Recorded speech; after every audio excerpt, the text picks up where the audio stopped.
Ga ba gare bangwe ba le 10 ditheo di le 5 ga mmogo le Magashule ba ne ba boetse kwa kgotlatshekelo ka fa tlase ga tshireletso e gagametseng. Magashule o dumela fa bosekisi bo sena kgetse kgatlhanong nae. Ka fa go jelengwe o batla go itse paki eo molomagagantseng le kgang e ya di asbestos. Fela bosekisi bo re bo tla tlhagisa lenane la dipaki fa letsatsi la tsheko le le gaufi. Re sa le fo dithetso tsa pele ga tsheko le tsona di buseditswe morago go letla babueledi ba tshireletso go kokoanya ditokomane tse di malebana le kgetse jaaka kgotlatshekelo e senotse fa ditokomane di na le matlakala a fetang 300,000. The matter is then postponed for pre-trial to the 3rd of November. All the natural persons' bail is extended and they are warned to appear in this court again at 9 o'clock in the morning.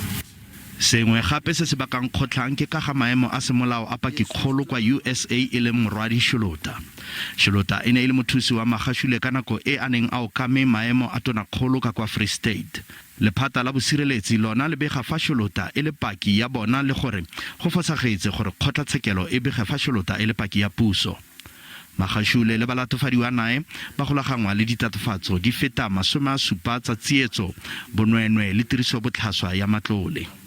The issue of documentations has now been resolved because they've been served with a full indictment. In fact, they were served in February with a full indictment. Even if you can replay your cameras, you'll see that in the magistrate court, that's when Mr. H. Magashule and the rest of the accused were served with a full indictment with all the charges against them. Dithetso pele ga tsheko di tla tsweletswa mo letsatsi la boraro la Ngwanaitseele. Ka lona letsatsi leo Magashule o tla be a tshwara dingwaga di le 62. Balatofadiwa ba tswile ka bail e magareng ga diranta di le 50 le 50.